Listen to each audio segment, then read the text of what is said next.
Hi, everyone. I am Becky Nova of Live Free with Becky Nova, where I help you learn how to be not only financially free, but how I teach you how to live rent free as well. So, yesterday in our video, we talked a little bit about the question that really kind of came up when I posted that video. So, I wanted to share a little bit about my screening process with you, and hopefully that will help. So, one of the first things that I do is figure out what sites are good sites to be able to get people. Honestly, Craigslist used to be great. I felt like in the 2000s, everybody was going to Craigslist. That's where you found apartments. That's where you found room shares, roommates, all that type of thing. Now, though, things have really kind of moved, really because of the growth of Facebook. So personally, I use Facebook Marketplace for my rentals, and I'll also use Zillow, because on Zillow, once you place it on there, it actually goes to like 4 to 5 different sites, which is really helpful. I also like using a realtor. I do find that important, depending especially where you are in the country. Make sure to know your fair housing laws. If that's something that concerns you, definitely use a realtor and work with that person. So once I then pick my sites, you got to make your ad. Now, we've all looked for places to live, whether it was when we were buying a property or even looking to rent our own place. What is the first thing people want to do? You want to look at pictures, right? So one of the things I definitely recommend is to be able to get very clear pictures. Take them on a sunny day. They always look better when things are bright. Use like a ring light, anything that you can to really brighten up the space when you're taking pictures. So start there. One thing that's also really, really helpful, especially now due to changes during COVID, is if you have the opportunity and you have an empty apartment, please make sure to not only take all your pictures now, but also do a video walkthrough. So I actually do that where I narrate it. I walk people through, letting them know how you enter the building, what floor the apartment's on, which rooms are which, and kind of how you could set that up. So that's really helpful to have, because then you could use those time and time again.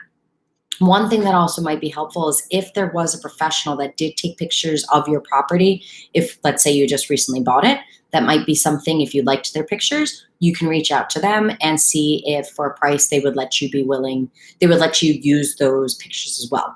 Those pictures are really going to be the first impression people are going to get of your apartment. So you want to make sure that those are great.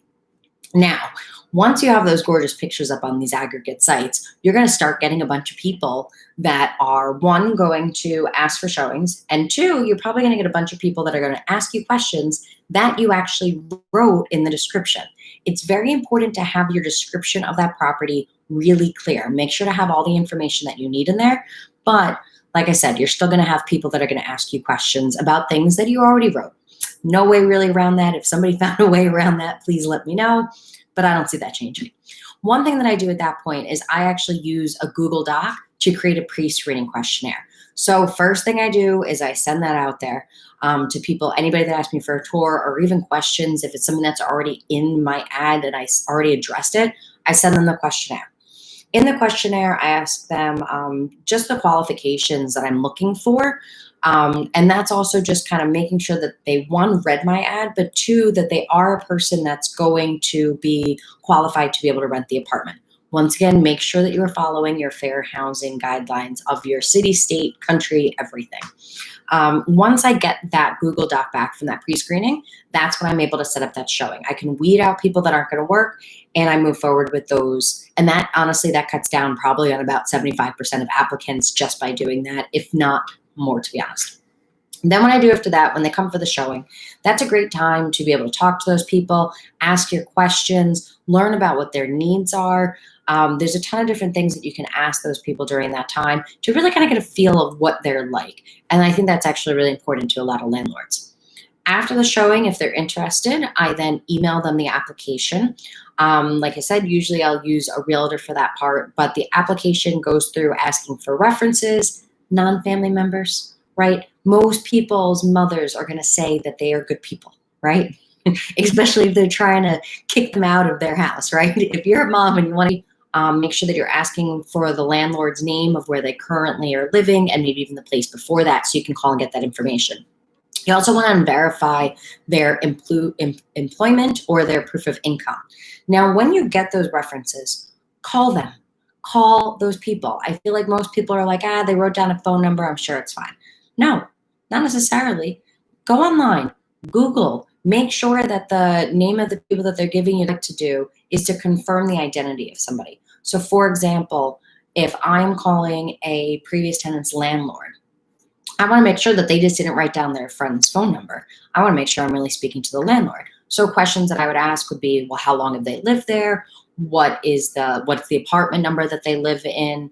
How long have they lived there? Because that's information I have in my application. So if they can't tell me some of those items, then I kind of know that it's probably not the right person. And then I probably got a fake phone number. And that really is going to make a difference in my decision making.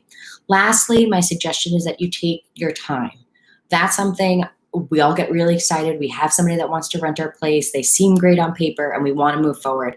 But take your time, set a time and say, okay, we're doing showings Thursday, Friday, and then we will have our decision for you on Sunday. That way you have expectations, especially for those tenants, because they're probably looking at other places just as much as you're looking at other tenants. So set that expectation of when they can hear back from you, but make sure that if you don't have enough information to make a decision, that you go back to them, you ask them for what else you need, you receive that, and you have time to go through that and process it. That's definitely going to put you in a good spot to be able to have great tenants moving forward. Thank you very much, everybody, for listening in. I will see you again tomorrow. Feel free, please, to subscribe here for more tips on real estate, and head over to Lady Landlords on Facebook to join our group there, where we have interactive conversations daily about the different things going on in the life and real estate investors. Thanks very much and have a good day.